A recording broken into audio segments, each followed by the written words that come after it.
যেনেকে এতিয়া কাউন্সিলৰ ইলেকশ্যন হ'ব, VCDCৰো ইলেকশ্যন হ'ব। কালি দেখা গৈছে যে গৌৰৱ গগৈ গুৱাহাটীত যুৱ কাৰ্যকৰ্তাসকলে মিলিত হৈ বিজেপিক নাম লোৱাকৈ গৰু চোৰ আৰু এতিয়া ভোট চোৰ বুলি কৈছে। চাওক, যিমানে বিজেপিক সমালোচনা কৰিব তেওঁলোকক মানুহে বেয়া পাব। কাৰণ 40 লাখ মহিলাই মাহৰ 10 তাৰিখে অৰুণোদয় পায়, বিজেপিক আশীৰ্বাদ দিয়ে। 40 লাখ মহিলাই লাখপতি বাইদেউৰ পুঁজি পাব, বিজেপিক তেওঁলোকে আশীৰ্বাদ দিয়ে। 2 লাখ ল'ৰাই টকা পইচা নিদিয়াকৈ চাকৰি পাইছে, 2 লাখ ল'ৰাই মুখ্যমন্ত্ৰীৰ আত্মনিৰ্ভৰ অসম অভিযান পাইছে, 4 লাখ ছোৱালীয়ে নিযুত মইনা আঁচনি পাব। এইবিলাক মানুহৰ আগত গৈ যেতিয়া গৈ বিজেপিৰ এগেইনষ্টত ক'ব, কাৰ ভাল হ'ব কাৰ বেয়া হ'ব। সেইকাৰণে এতিয়াতো যিকোনো শব্দ কৈ কাৰোবাক ছোৱালী চুৰ কওক, কাৰোবাক কৈ দিয়ক, বেয়া বেয়া শব্দ ক'ব পাৰে, কিন্তু অসমৰ ইলেকশ্যনত মানুহে বেয়া শব্দবিলাক ভাল নাপায়। মানুহে বিচাৰে যে এটা গাম্ভীৰ্যতাৰে ইলেকশ্যন খেলক। এতিয়া মই ইয়াতে 40 মিনিট ভাষণ দিলোঁ, এবাৰোতো প্ৰমোদ বড়ো হাগ্ৰামা মহিলাৰীক সমালোচনা কৰা নাই, কংগ্ৰেছৰো কথা কোৱা নাই। কাৰণ মানুহে আজিকালি পৰিৱৰ্তন হয়, মানুহে ভাল নাপায়, মানুহে ভাবে যে আপুনি কি কৰিব এইটো আমাক কওক। সেইকাৰণে আজিকালি ময়ো আপোনালোকে দেখিব খুব কম সমালোচনা কৰোঁ, একেবাৰে নোৱাৰা কথা হ'লেহে মেনশ্যন কৰোঁ।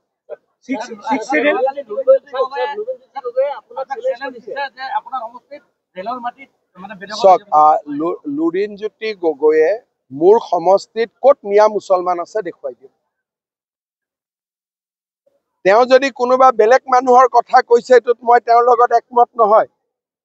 তেওঁ ইনডাইৰেক্টলি এটা বেলেগ ভাৰতীয় মানুহক আক্ৰমণ কৰাৰ কথা কৈ আছে। তেওঁ চিধা চিধি ক'ব লাগে নহয়, তেওঁ কাক উদ্দেশ্য কৰি এই কথাবোৰ কৈ আছে, হয় নহয়? তেওঁ কোনোবা এটা জাতিক উদ্দেশ্য কৰি কৈ আছে, তো সাহস আছে যদি নামটো কৈ দিয়ক।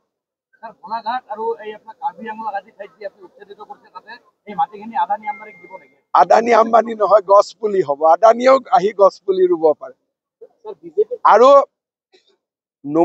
যদি গোলাঘাটত বা কাৰ্বি আলঙত বা অমুক জাগাত আদানী আম্বানীয়ে যদি যায়, দুটা ইণ্ডাষ্ট্ৰি কৰে, এইটোতো কোনো বেয়া কথা নহয়। মইতো মাতাত আছো, কিন্তু মাতিলেও নাহিব, ইমান দূৰ জাগাত ক'ত আহিব? আজি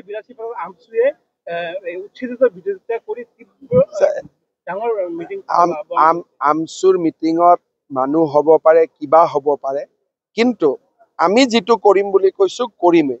আমচুৱে হুলস্থুল কৰিলে দুটা এভিকশ্যন বেছি হ'ব। আপোনালোকে বাছি বাছি সংখ্যালঘু অধ্যুষিত এলেকাতে সংখ্যালঘু উদ্দেশিত এলেকাত কৰা নাই, মিয়া মুছলমানক কৰি আছো, যিখিনিয়ে ফৰেষ্টত জবৰদস্তি সোমাইছে বা PGRত জবৰদস্তি সোমাইছে। আমাৰ মানুহটো নোসোমাই।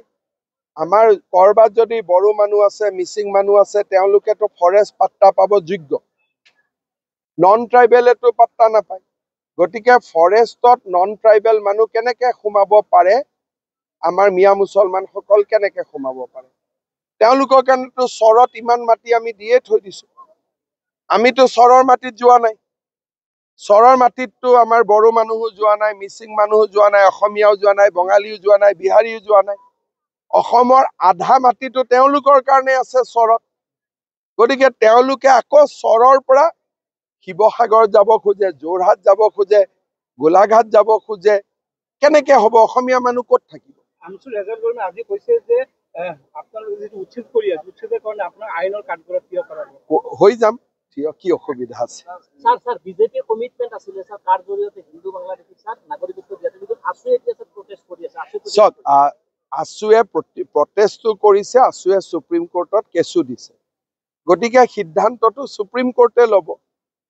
গতিকে কোনোবাই আন্দোলন কৰাটো মই বাধা নিদিওঁ, কিন্তু কাখন এখন আইন হয়, আইন বাতিল কৰাৰ অধিকাৰ অকল সুপ্ৰিম কোৰ্টৰ থাকে, অসমৰ মুখ্যমন্ত্ৰীটো নাথাকে।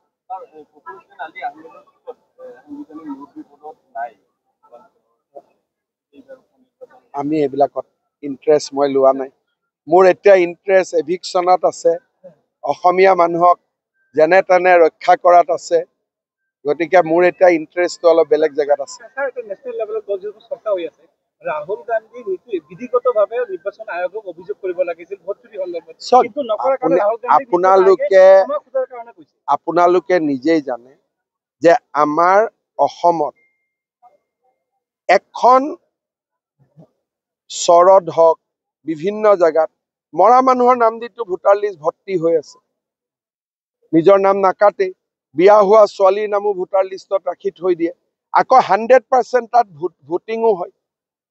গতিকে SIR আহিলে ভোটাৰ তালিকাৰ নাম আৰু আধাৰ এই দুইটা যেতিয়া সংযোজিত হ'ব তেতিয়া সমস্যাবোৰ নোহোৱা হ'ব।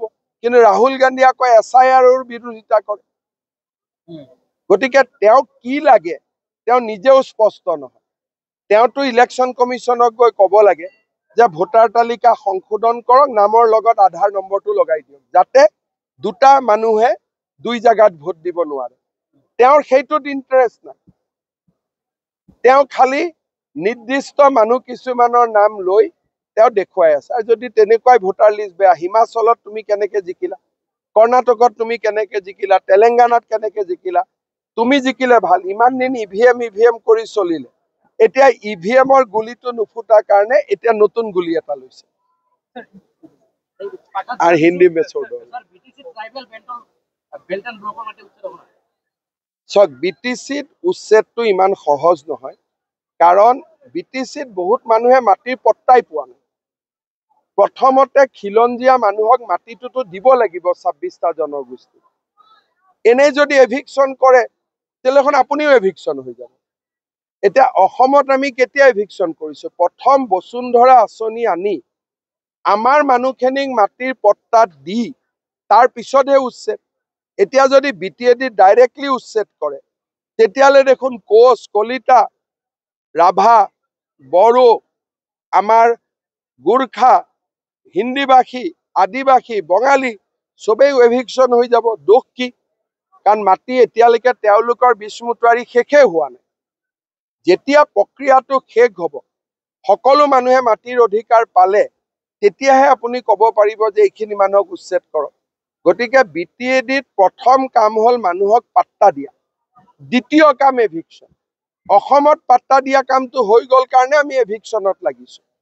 গতিকে চব বস্তুৰ সিকুৱেন্স আছে, প্ৰণালীগতভাৱে আগুৱাই যাব লাগিব। এইটো ইমোশ্যন আৰু আৱেগৰ কাম নহয়।